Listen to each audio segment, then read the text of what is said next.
It's Thursday night, midweek spiritual tune-up for the for Spiritual Living Pleasant Valley. I'm Lissa Coffey. Thank you so much for being here. I'm kind of proud of myself because I think this is the first week when I didn't have to call Marcia and say, how do I get on Facebook Live again? So pretty good. I think I got this down now. So our topic for this evening, and this is just going to be a short video, like 20 minutes, because I think that's all we need, like on a Thursday night, right? I mean, Grey's Anatomy is back tonight. So, and I got my chanting group on Thursday night, so there's a lot going on. We all have a lot going on, but this is important to kind of tune up our spiritual attitude. So, topic is desire. So what about desire? We all have desires. We all know what desire is, right? We want something. Usually it's something we want outside of ourselves. Let's see what the Bhagavad Gita has to say about desire. Starting in chapter 2, Krishna says, one who casts off all desires, unperturbed by adversity, free from all attachment and fear, is filled with wisdom steady. Desire actually keeps us from wisdom. Desire is something that distracts us from what's really important in life. And that's why it's a problem for us. It's a problem for us because it's our human nature that when we get something, we want more or something different or, something better, something bigger. We want more. And desire keeps us in that karmic cycle of, desire, memory. It's creating an activity, creating another desire, on and on and on and on. And we're looped in that we can't get out of it. And we see this in our everyday lives, in our human existence, on a human basis. For example, so many people are like addicted to coffee, right? You can't start your day without coffee and that kind of thing. That coffee is not only a desire, it becomes a habit. And then it's a habit that's hard to break.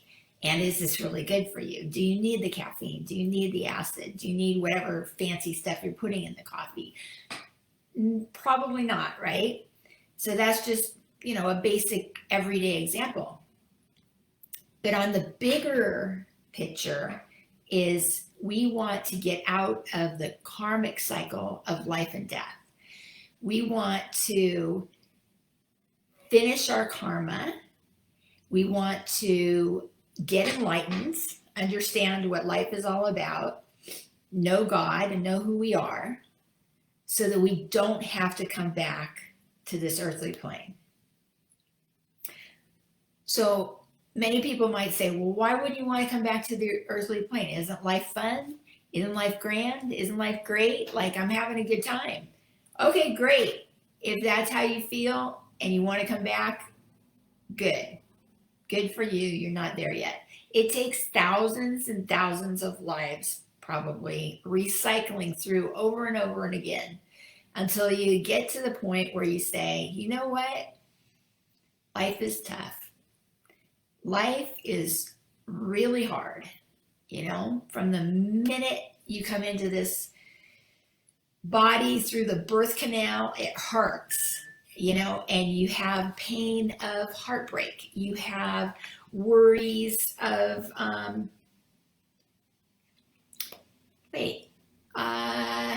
Marcia's telling me I'm not on Facebook Live, and I am on Facebook Live. So I have to tell her that I am here because she doesn't see me. That's really weird. I'm on. So maybe she's not on the right place. Okay, well, I hope I'm in the right place. I think I'm on the right place. Anyhow, so the idea is we, in this life, we lose people, we grieve, we struggle with finances, we struggle being accepted, we struggle getting a job, and on and on and on and on and on. And then we die. So it's like, yeah, there's some fun in there with you get married, but then, hey, maybe you get divorced, right? So maybe you have a party one day, maybe you're depressed the next day. I mean, it's just up and down, up and down. It's this roller coaster ride. But when you find your spirituality, when you become enlightened, you have this bliss that goes beyond the ups and downs of life, beyond the highs and lows, the happiness and sorrows, this bliss that just remains because that is who we are. Sat Chit Ananda, existence, consciousness, bliss. That is who we are. Okay, so let's read next what the Bhagavad Gita says. Okay, so we read from chapter 2. Now we're going to read from chapter 3. Okay, this is great. Krishna says, there's one enemy we can't ignore. Desire. Its wrath man can't seem to shake. It's the cause of suffering and sin in every decision that you make. Desire is the dust that keeps shine off the glass. Desire is the smoke that blocks out the fire. You want to know God, to be free, but what keeps you from truth is constant desire. You must be strong to subdue the senses, drawn to desire, your greatest foe. Your senses act as a veil, hiding your truth, keeping you from seeing the embodied soul. Desire and its hold can be overcome. Through work, you can lift that veil and see the truth of all life just waiting for you. Through karma yoga, you can be free. So desire is actually our enemy. Desire is our enemy because desire is what ties us to the material world. And when we want something, it's in the material world. There are no good desires except for your desire for spiritual growth, except for your desire to know God, to know who you are. That is the good desire. That is the desire that takes you towards God, up the mountaintop, up that steep stairway. But everything else takes us away from God because we place more importance on it. The car, the boyfriend, the fancy job, the designer clothes, the fancy handbag, whatever it is, with the labels and all that stuff that we want this. It's the cravings. I have to have it, You see somebody who's, wearing some fancy shoes and you're like, oh, I want those shoes, right? I want those shoes. Where's your attention going? Anything that takes your attention away from God onto the material, that's your enemy. That's your enemy. So don't be swayed by it. Okay. It's wrath that man can't seem to shake. We can't seem to shake it because we're human. We have these senses, right? We see with the eyes. We see that fancy thing. That looks good. Or that guy looks so sexy. Man, I want that guy. Or, that house.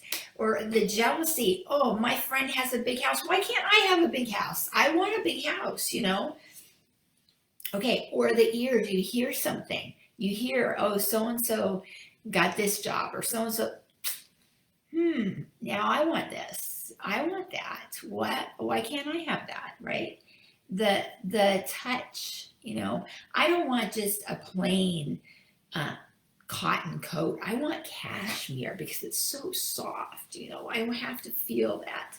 Ooh la la.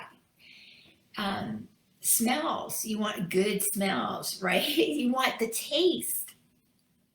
I gotta have that chocolate cake. I gotta have that chocolate cake. I can't just eat any chocolate cake. I want the chocolate cake from the fanciest bakery, you know, that flies it in from Paris.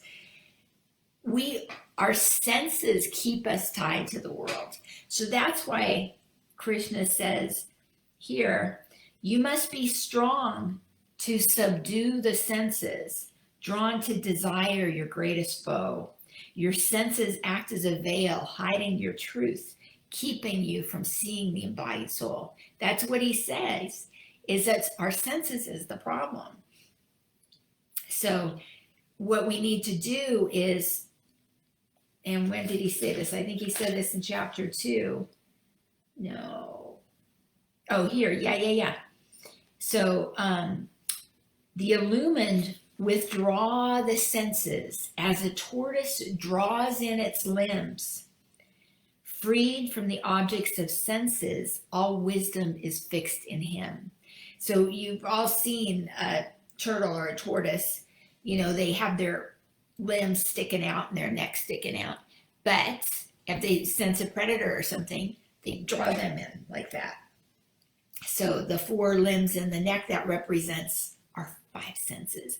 We need to draw it in. So if we see that chocolate cake, look the other way. Don't get tempted. It's like temptation, desire. It's all calling us.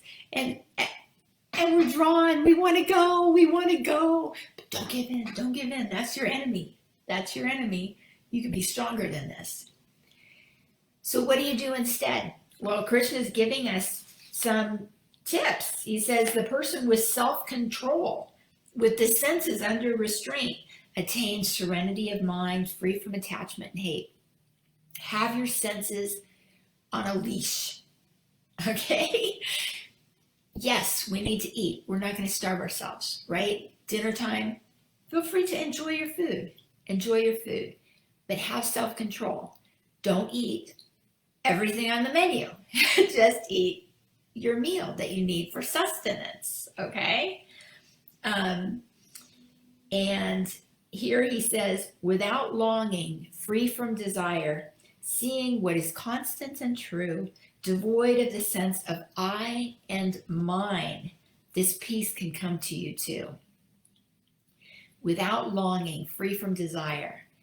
Isn't it the best feeling in the world? I don't know if you've been through this, but I have been through this. I've been through times when I walk through the mall or I walk through a department store and I'm like, I want that, you know, but okay, well, my checkbook's not big enough. There's not enough room on my credit card to get everything. I can't get everything. Oh, I feel bad now because I want all these things. And then you have another experience where you walk through and you're like, you hardly even notice. I didn't need that. You're at peace. There's no conflict in your mind of you want something, but you can't have it, right? Or you want something, but many things, but you can only choose one. There's conflict. So what do? To withdraw the senses, the other thing you have to do is to replace that thought of the I want with something greater. I want serenity. I want to know God. These are the good desires. I want to know who I am. I want to feel that connection with God. And when that becomes your longing and your desire, you're going to get that. It's like a law. It's like that's what it works. You're not going to get anything if you don't want it, right? It works in the material world too. If you want something, you do whatever you need to do to go get it. That's what you do. Whether it's saving up money or getting in the car and driving there, or whatever. If you want something, you go get it. If you make up your mind that you want spiritual growth, if you make up your mind that you want to be enlightened, and you set your sights on that and keep reminding yourself, you are going to get it. In this very life, we know that eventually everyone gets enlightened. That's just the way it works, okay? We're all on this trajectory. We may take 3 steps forward and 2 steps back or whatever, but eventually everybody gets there. That's our nature, is growth, okay? Can't grow backwards, but we can take detours that makes it take a little bit longer for us, right? We can't help it. We're human. We know we shouldn't do something, but we do it anyway because it's like, can't help it. Was it worth it? Yeah, maybe sometimes it's worth it, right? But you made that choice. If you make the choice, I want to become spiritually enlightened, you'll do it. You'll work on it. You'll do your spiritual practice. You'll give up desires. You'll give up attachment to the outcome, attachment to the fruits of your labor. Attachment is another thing like desire, right? It's like say I'm giving this talk right now. Here, I'm giving this talk. Okay, I have no expectations, no attachment. I don't know who's watching or when they're watching. I'm just out here. Maybe I'm talking to myself. That's just the way it goes, right? And then the camera goes off and I'm on to the next thing. Fine, no expectations. But what if I had expectations and I said, nobody's watching me. Oh my gosh, why don't I just turn this off now? Well, this is crazy. Well, why am I even doing this? Or I'm never going to do this again. Or, you know, at the end, if anybody's watching, well, I deserve a standing ovation. And why aren't they thanking me? And why aren't this happening? And blah, blah, blah. Now, that's giving you the desire that you want something different than what is. Having no attachment is being in love with what is, being so accepting and like, it's cool, whatever it is, right? Because we know that a higher power is in control. We're not in control of everything, right? We make the decisions that we make with the knowledge that we have at the time. So it's like using the tools that we have, we make the best decisions at that time. But then later on, as we grow more spiritually, maybe we'll look back and say, oh, I see where I could have done better in that situation, right? I see, but that's good because that's learning, that's growing. That's what we should be doing, right? So we can't have any expectations of us, just do the best that we can. And leave the results to God. Leave the outcome to God. That's it. So then there's one other way that we can give up desire. So we talked about you withdraw the senses, you replace thoughts of want with thoughts of God, right? I want God. The third way is meditate. And we have over here in chapter 6, he says, okay, there's so many in here. It's so good. I mean, oh my gosh. You must have control over the whims of body and mind. Take some time in solitude to bask in the divine. That's in chapter 6, which is called meditation.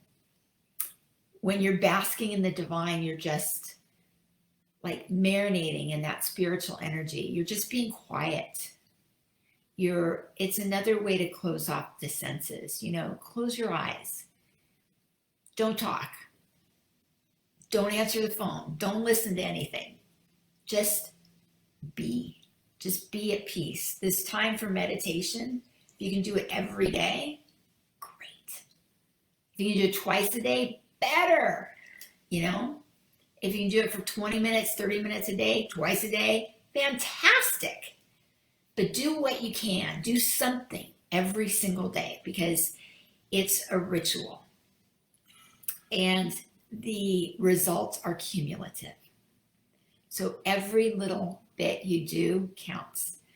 Arjuna even asked Krishna this, he at one point he says to Krishna, what if I can't do it? What if I should fail? Then, I haven't accomplished anything. I haven't put wind in my sail. And Krishna says, no, it doesn't work like that. Everything you do counts. Everything, every effort you make, it counts. So just do what you can do. There's no meditation police standing over you saying, you didn't meditate today. Demerits. No, it doesn't work that way. Do what you can. That's all any of us can do.